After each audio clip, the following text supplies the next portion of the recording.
Recording studio Deoghar. के दिल के हाथ कंगनवा के दिल के ब्लाउज है, के दिल के हाथ कंगनवा के दिल के ब्लाउज है, के दिल के सटल के चोलिया हर का लागल बटाम है, के दिल के सटल के चोलिया हर का लागल बटाम है, के दिल के हाथ कंगनवा के दिल के ब्लाउज है, के दिल के हाथ कंगनवा के दिल के ब्लाउज है, के दिल के सटल के चोलिया हर का लागल बटाम है, के दिल के सटल के चोलिया हर का लागल बटाम है।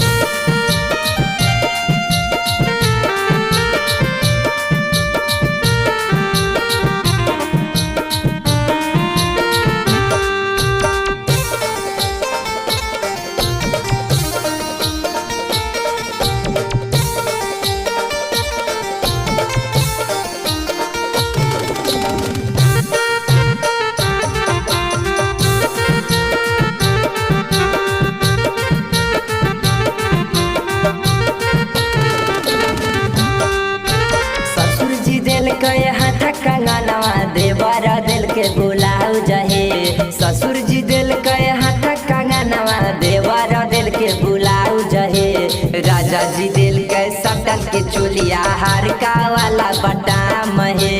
राजा जी दिल के सटल के चोलिया हर का लागल बटाम है, ससुर जी दिल के हाथ कंगनवा देवर दिल के ब्लाउज है, ससुर जी दिल के हाथ कंगनवा देवर दिल के ब्लाउज है, राजा जी दिल के सटल के चोलिया हर का वाला बटाम है, राजा जी दिल के सटल के चोलिया हर का लागल बटाम है।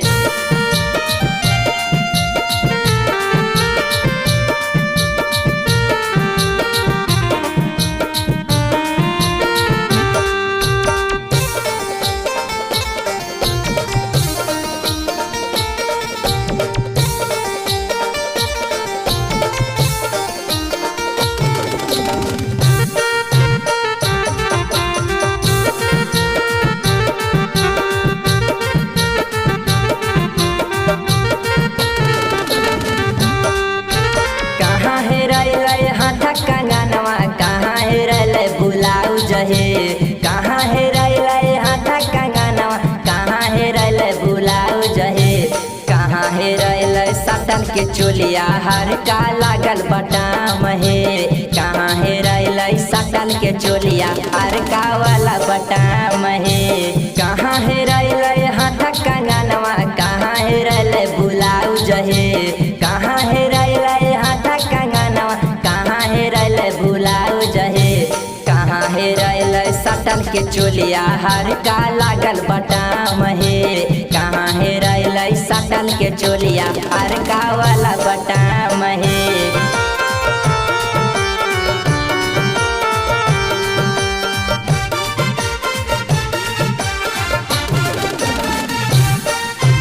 भनसा हेरल हाथ कंगनवा हवा उड़ल ब्लाउज है,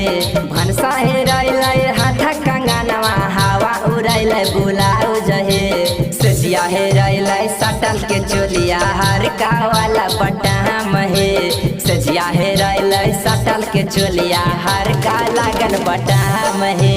भनसा हेरल हाथ कंगनवा हवा उड़ल ब्लाउज है, भनसा हेरल हाथ कंगनवा हवा उड़ल ब्लाउज है, सजिया हेरल सटल के चोलिया हर का वाला बटाम है, सजिया हेरल सटल के चोलिया हर का लागल बटाम है।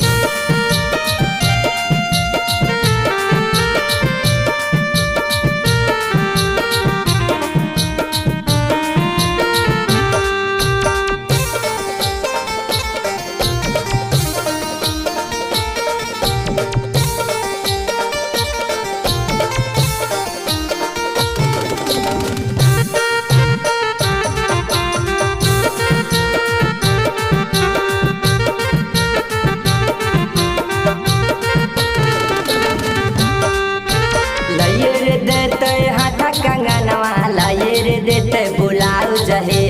लये रे देते हाथा कंगनवा लये रे देते ब्लाउज हे लये रे देते सटल के चोलिया हर का लागल बटाम हे लये रे देते राकेश बलमुआ हर का वाला बटाम हे लये रे देते हाथा कंगनवा लये रे देते ब्लाउज हे लये रे देते हाथा कंगनवा लये रे देते ब्लाउज हे लये रे देते सटल के चोलिया हर का लागल बटाम हे लये रे देते राकेश बलमुआ हर का वाला बटाम हे।